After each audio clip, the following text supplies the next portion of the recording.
ఏదో ఇలా రోజులు గడిచిపోతే చాలు అనే వేదాంత ధోరణి భారతీయుల్లో చాలా ఎక్కువ. ఆధ్యాత్మికంగా అయితే పర్వాలేదు, కానీ ఆరోగ్య విషయంలో ఈ ధోరణి చాలా రకాలుగా ఇబ్బందులు పాలు చేస్తుంది.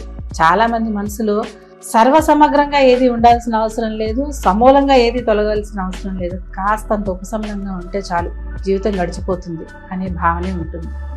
ఇక్కడ మాట చెప్పుకోవాలి, నివురు కప్పుకున్నంత మాత్రాన నిప్పు చల్లారిపోయినట్లు కాదు కదా.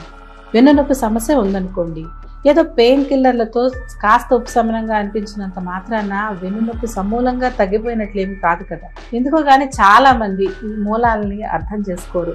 అదేమంటే ఈ అర్థాలు అవగాహనలు మాకెందుకులేండి అనే వైరాగ్య మాటలు చాలా మంది నోట నుంచి అలవంగా వచ్చేస్తుంటాయి. అయితే మనకొచ్చిన జబ్బు గురించి కానీ వాటి విపరిణామాల గురించి కానీ కనీసపు అవగాహన లేకుండా నష్టపోయేది ఎవరు? ఎంతో డబ్బు ఖర్చు పెట్టి కూడా ఏ మెరుగుదల కనిపించకపోతే బాధపడేది ఎవరు? సందేహం అవసరం లేదు, మనం మాట్లాడుతుంది వెన్నునొప్పి గురించి. వెన్నునొప్పి అయినా మరో నొప్పి అయినా బాధ మాత్రం ఒక్కటే. అయితే నొప్పి అంటే ఏంటి? నొప్పి తగ్గితే ఆ వ్యాధి లేదా సమస్య సమూలంగా తగ్గినట్లేనా? వాస్తవం ఏంటంటే నొప్పి వ్యాధి లక్షణమే కానీ వ్యాధి కాదు. వ్యాధి లక్షణాలు తగ్గితే వ్యాధి తగ్గిపోయింది అనుకోవడంలో అర్థమే లేదు. అదే నిజమైతే వెన్నునొప్పి తగ్గినట్లే తగ్గి కొద్ది రోజులకు మళ్ళీ వస్తుంది. ఇదెందుకు? వ్యాధికారకమైన ఈ మూలాలను తొలగించకపోవడమే అందుకు కారణం. ముళ్ళ చెట్టు కొమ్మలు నరికేసినంత మాత్రాన ఆ దారి అడ్డు తొలగిపోయినట్లేనా? కొన్నాళ్లకు అది మళ్ళీ చిగురుస్తుంది కదా. వేళ్లతో సహా చెట్టును పెకిలిస్తే గాని ఈ అడ్డంకి సమూలంగా తొలగిపోతుంది. వెన్నునొప్పికి వేసుకునే పెయిన్ కిల్లర్స్ విషయంలో ఇదేగా జరుగుతుంది.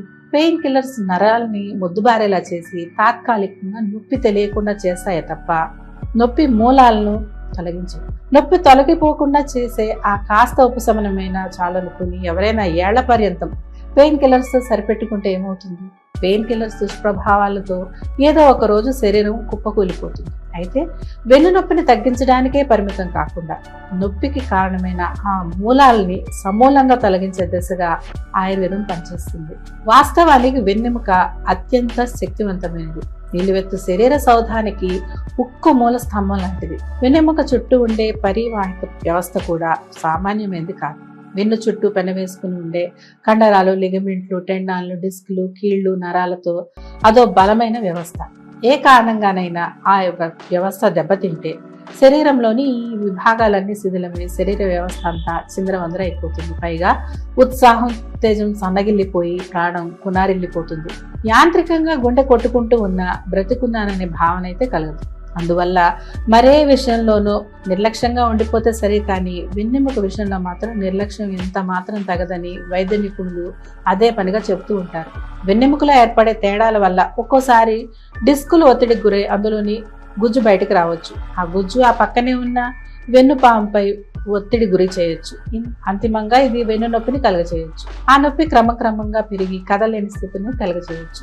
సాధారణంగా శరీర వ్యవస్థ 50 ఏళ్ల తర్వాతను క్షీణించడం మొదలవుతుంది. అయితే ప్రమాదవశాత్తు ఏమైనా జరిగినప్పుడు 20 ఏళ్లకే డిస్కులు దెబ్బతినొచ్చు. ఇతర కారణాల్లోకి వెళితే కొందరిలో ఇన్ఫెక్షన్లు, కొన్ని రకాల కణుతుల కారణంగా కూడా డిస్కులు దెబ్బతిని వెన్నునొప్పి రావచ్చు. ఇన్ఫెక్షన్లలో ప్రత్యేకించి మూత్ర సంబంధిత ఇన్ఫెక్షన్లు, కిడ్నీ ఇన్ఫెక్షన్లు, శ్వాసకోశ ఇన్ఫెక్షన్లు వెన్నునొప్పికి ప్రబల కారణంగా ఉంటాయి. వీటితో పాటు క్షయవ్యాధి, ఆస్టియోపోరోసిస్, ఫైబ్రోమయాలజియా వంటి కారణాలతోనూ వెన్నునొప్పి రావచ్చు. మొత్తంగా చూస్తే వెన్నునొప్పిలో అత్యధికం వాతం వికృతి చెందడం వల్లే వచ్చేది. ఇక్కడ జరగాల్సింది ఏంటి? శరీరానికంతా హానికరంగా మారే ఈ వాత ప్రకోపాన్ని సమూలంగా తొలగించాలి. అదేమి చేయకుండా నొప్పి నుండి తాత్కాలికంగా ఉపశమనం కలిగించే పెయిన్ కిల్లర్స్ వేసుకుంటే ఏమవుతుంది? అలా ఏ స్థిరమైన ప్రయోజనం పొందుతారు? నొప్పిని తాత్కాలికంగా తగ్గించే పెయిన్ కిల్లర్స్ కోసం వెళ్లకుండా నొప్పిని మూలాలతో పెరికివేయగల వైద్యమే ఇక్కడ సరైన వైద్యం. వాస్తవానికి ఆ స్థాయి చికిత్సా శక్తి ఒక్క ఆయుర్వేదానికే ఉంది.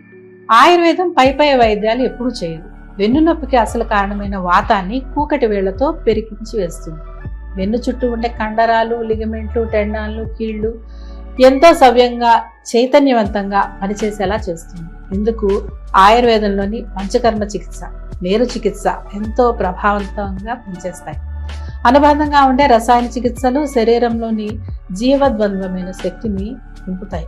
ఇవన్నీ నొప్పి అనే భూతాన్ని జీవితంలో ఇంకెప్పుడు మీరు దరిదాపుల్లోకి రాకుండా చేస్తాయి. దుఃఖరాహిత్యమే మోక్షం అన్నట్లు శారీరక బాధలు లేని జీవితం ఆయుర్వేదంతో మీ సొంతం అవుతుంది.